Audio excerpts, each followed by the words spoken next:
le tunelo soma alum dan kutilo benga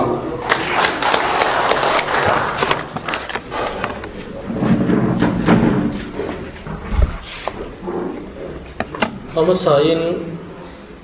kalung rol pui te zong zong kan chairman LMC te vice chairman te kan party swai tu te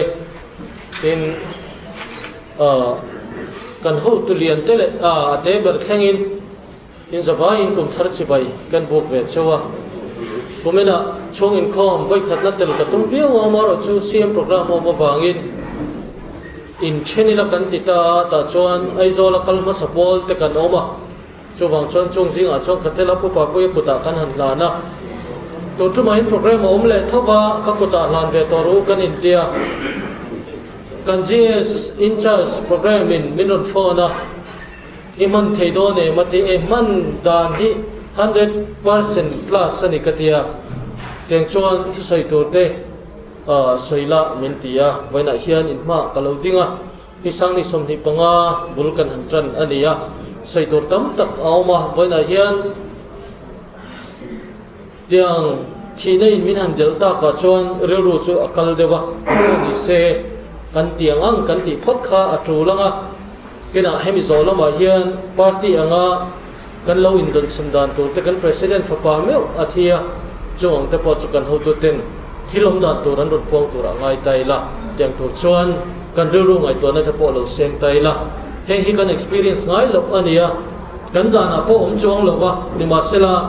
southern headquarters sia ka ngai da na chuan lo don sandan tu le kan mo na tu ra kha kan rel the ni ti kha rel ro chuan oma chu wang chuan in mumal davin in hui khom tai la ta chuan i noi lovin e hun hi alo theng thut po ni se mumal taka kan don san hi turin kan sia chu kan se ti chuan mania party office ka kala kan ZPM dan bu thar kha pek khat thi phon phei ron tia pek khat chau mo ka tia o pek khat thin tia ka driver te kan ko an han zon do na alo rit le wa an choi nol thei sa ma so sa ta son china khang khan security lamin an ron da a party kon min lo shet pui ta sele exat man to nge po ka selawa sal tur southern headquarters office da tur ti khani top mai ni kan shet dan chu ta sela a thain ka sia wana hian ka ril ruwa thil tam tak sei tora om rualin ka thupui tan chuan cancer dam le doctorin ain kol ang hian ZPM sarkar hian Mizoram hi tuna hian kan en kol me kani ti hi thupui an mang ve thui mai ni a chan chu hei kum khat le khani vel khani linglo de kan han kal puya Mizoram sarkar sung chevel le akwa zong he kan han lut ve trana ta chuan thil kan han shet le kan hu te ka ngai to hian Mizoram din mun sim hi kan survey khemo khai zo hlim recovery tura in bot sai mek doctorina lain kol ngai si vitamin tin reng le ataksa che thei thil ti to ni alawa lunga ya dam kha chok turang hian voina hian zoram hi keima min huwa kan te khin ve ni chu nima sela chu ti ro la ro chuan mi soi sel vak te particle to ten thil ti don soi vak te hian dam na min thlen chuang lawa ti that na min thlen chuan lo wangin thil ni phung ka mu le ka sia thi atul ka ti angin han soi mai ka du ani ti chuan kan soi masak du chu hei kan CM hian pathian poi soya kal swal hi alaw em maya min shet pui tu ra ka du chu hei sarkar masalama te po central fund ang chi hanin po chwa dan te po an se ma tin hayip te pon kan soya vaina hian ZPM sarkar hian kan thiam lo ani lova thil tam tak kan soya ne ma sela chung lamal som na keng hi kan CM pulal du ma hian adu awangin eng chena hian nge kan stay na eng chena hian nge kan bo ang ti hi ngày tuần nó thui tắc khi anh ấy mê cả cho bằng cho nên mà thiên đủ đà đang khal tu ra zoram soi tu hiền bộ rộp rộp ở thầy lâu vàng hiền tu na hiền mà thiên thu giải ngay yên cần kalbe cần đi thì mình sẽ vui ula ở trái in cái gì xem cho là phần resource tấm tắc ao mà input chuộc thiam là nghe thì tập bộ hi rõ nó tấm tắc anh ấy mấy thầy nhưng mà sẽ là chúng làm phung thu lova thiếu tí hiền lúc hồng hi anh ấy xem khóc mày cái gì khát thì giàu dài các input chuộc cái lỗ nhưng mà sẽ là với in hiền cần giàu lên điểm hồn chu trong lòng state lệ mà nia cái đinh thầy lâu anh kiếm mấy project fail cần nivek anh ấy mà nia kan hand holding sports ka sports minister pulang hing lo pamar hovin cmin honna anh ấy chúng ta chuan kan building chu economics and statistics building conference room kan thu thep thopa cái này lệ thum vel hi kan omin ka sia ta chuan voin khenga he building engineer ten achim lo wa aum thei hi makan ti chu bi chunga chuan ke ni ho kan thu khom ani an ti chu kan phodeu suau maya ten chuan retrofitting to the restructure to team malak na to for gomaza da ngai chuti ang chu project tam taka tuna hian he sarkar thar hian kan ti nimi alo amasa thom ngai chú ở căn survey đầm đôi pe cả chú angai na sa em maya chú với này hiền hành tar lần dốc dốc cần đua chú hiền trong sarkari na ma kan lak dan te po ông thầy đô na đi chú ta chuan hi financial management hi money chau po ni đi phụ long kha chuan kan thian nuôi kan lo hi tam về viau to ma se poisa hi chu amak hut mai in dai lo tur siam ania kan dai chong lo reng kan he ma khan seng sang ruk zanga lo kan la kan he nuwa sing thum le ti kan la kan he ma ai kan he nu hian kai dai lo zo atia ni ma sela financial management fela chuan aman tulzar abithia don tha hian cheng ni khatal ka save thei lo mo tin a in sum thina ni chu in sum na chuan ra thata ka chuaka ta chuan financial management a fel chuan chung kwa a fel mai thi chung kwa poisa mang hek an om chuan roi thei thil dimana thil tike te tv vom ke choi te dar thalang tike te anom chuan chung kwa hi abuai ma nima sela chung kwa in ami mal chokwa athok chok zonga ala lut zonga thil aum chuan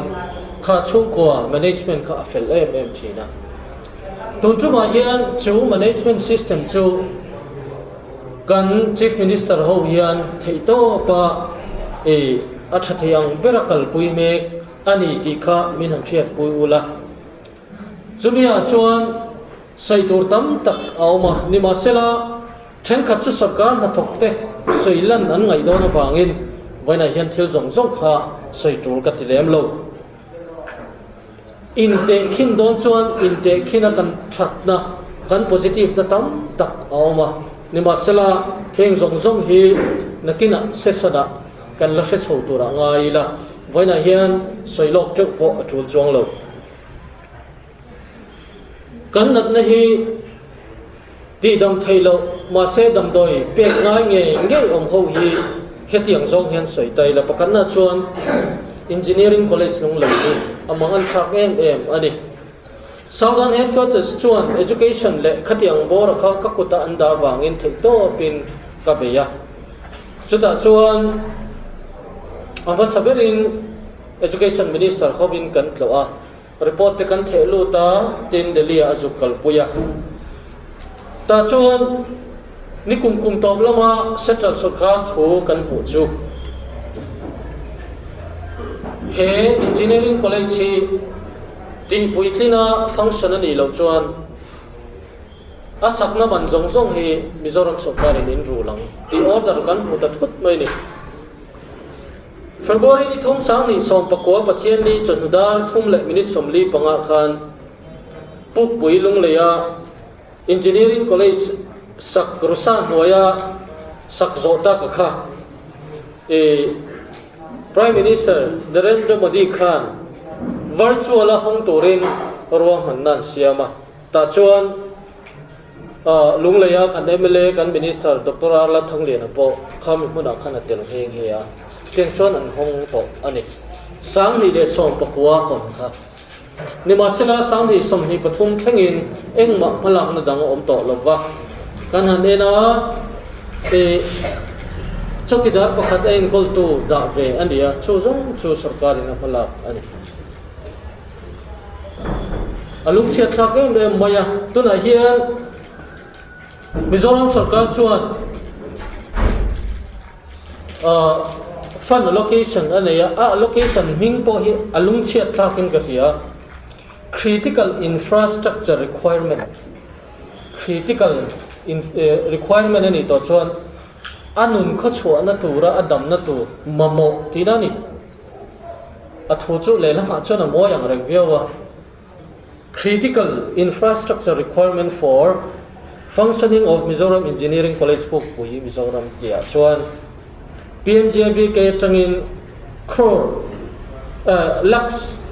noi sangkhat zali somret pathum 0.02 da ania chu tuna hian ma la turin kanin buat se angai ta ni kumni thum chung khan ma lo la se la chu heti ang za hi da angai lo tu panina chuan bambuling road pani hi bambuling road hi tuili field to north chaltang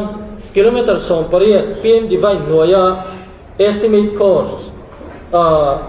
noi sang thum za somruk pali sing ni sang ni zasari zakwa somli pasari hi ku thasom pariat chunga a maintenance period thasomli pariat chunga ti tur ania mars thale le pekhi zo hun ani to ni tin atot le chuan lingro tho leng pui to sai phai bamboo plantation kilometer som pakati PM divine noi mi tho noi sang ruk zani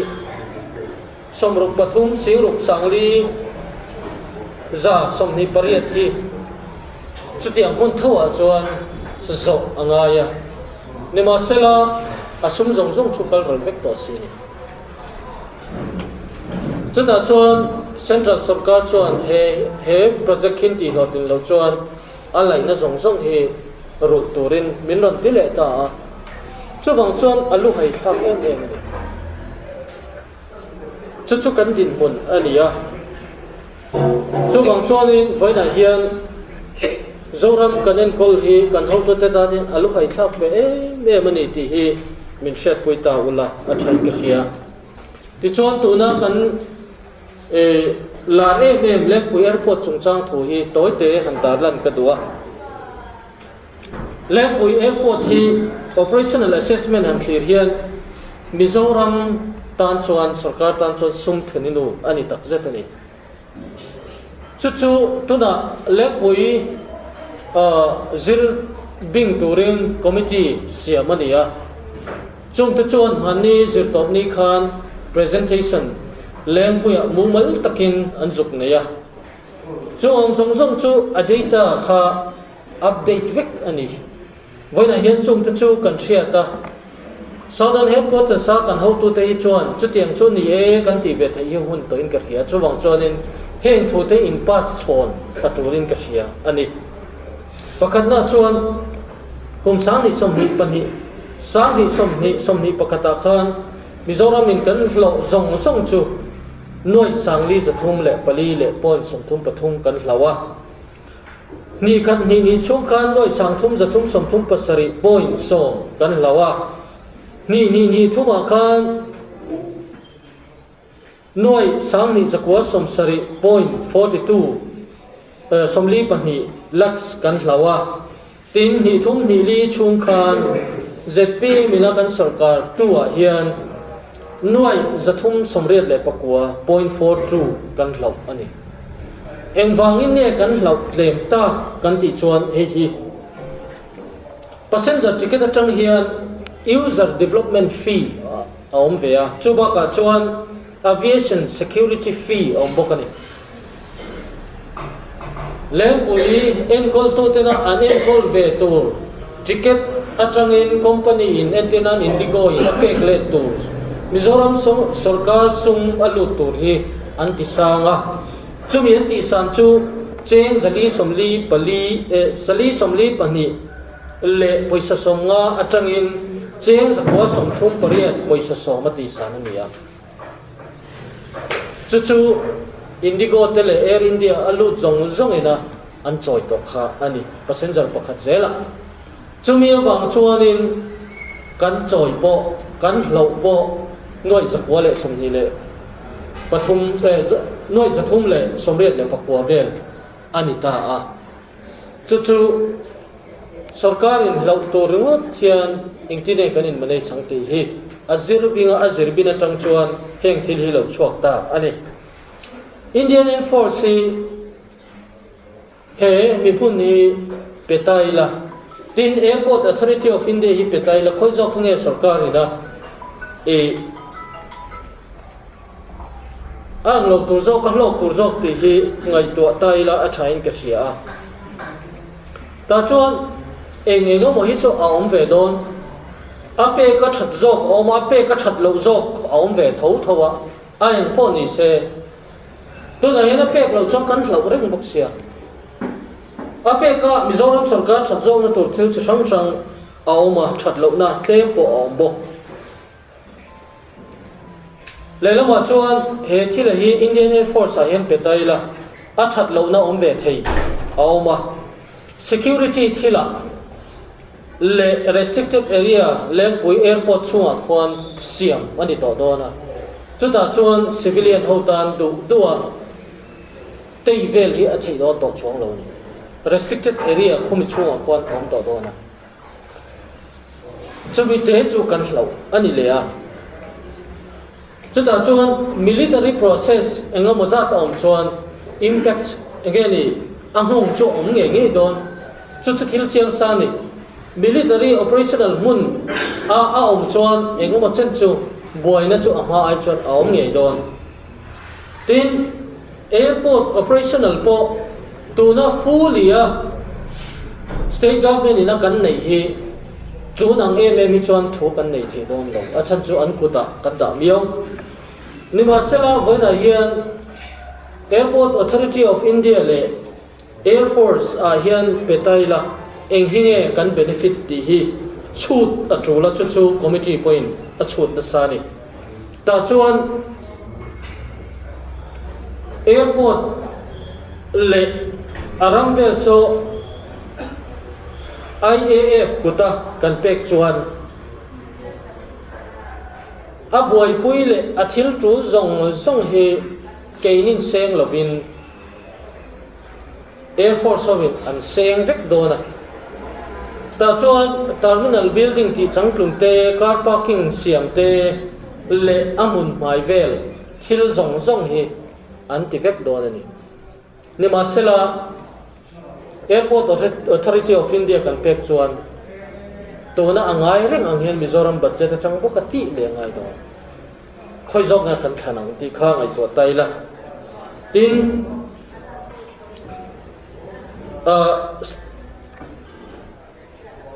State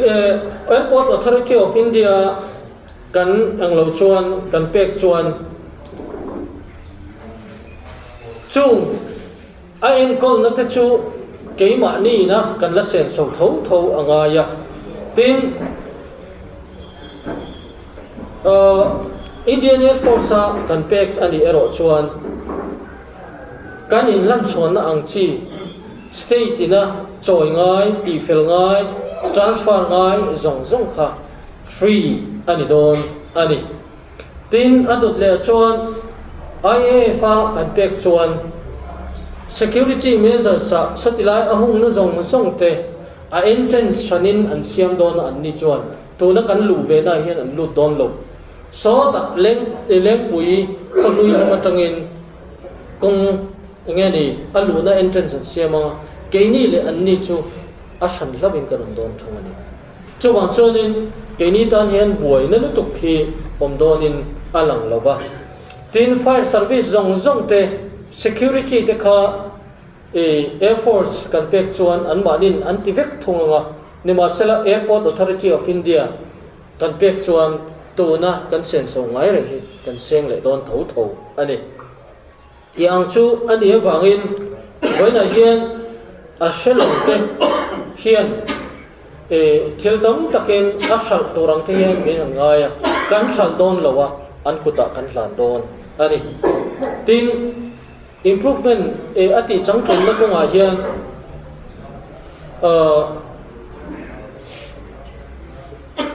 ton hun nilo nakin huna Airport Authority of India hian Air Force hian an kuta an ladona ta chuan future development zong hi nakina development tur hi an kuta aum don thunga nima sela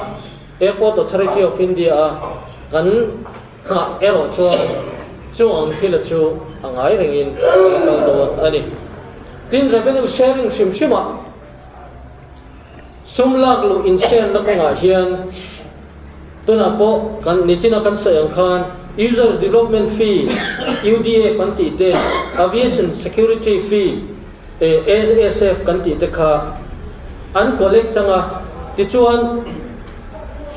atul ang selin sarkar ne inram siamin kan kalpui thi dona chung te chu kan tan hian a tha em do ni chung zong chu AAI Airport Authority of India chuan revenue reng kha sumlo lu tu reng kha state government kuta ombe thei don lowa azawa yin tona UDF kanti te ASF kanti security fee Mizoram sarkar ina hlok na lo nei be tu reng kha chuang chu kan kowa alu don do ani chuang chuanin hemi airport chungchanga sirchiang te committee chuan the lut turin anin buat saya Air Force a peturin anin ruam han me ka voina hian party lampoin he thila hi kantana thazo ka nei ti siain anei tu ni nakha abodon chuang lo minen kol sakdon ani ti thachungin voina hian kan sei thiam po turin ka siani adot le chuan e ti ro chungchanga lungleya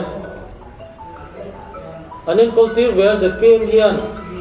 anti tak thei lawang thepo min hantia ni masala voina kan update hi han sei ka duwa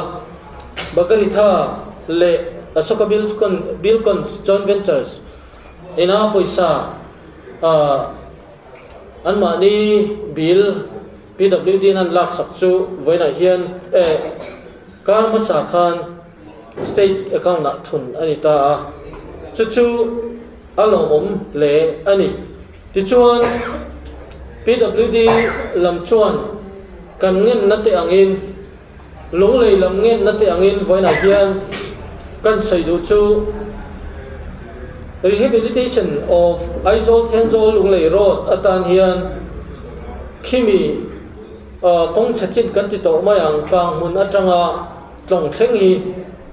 tlong nilo AOC thleng hi Kron somli pakua singa sangsari Kron somli pakua nun songa pasari singa sang ni hi tuna hian min sangson ani ti chuan min sangson mai ni lovin zirtom ni a khan he na tur hi aman mo thak to season heti hi kan ni awangin na thoi ni theina turin finance chuan restricted tender turin min phal saka ti chuan he an not sit te thlengin ka kol vek ani chuwang chuanin theito pin ma kan da dona a thei angin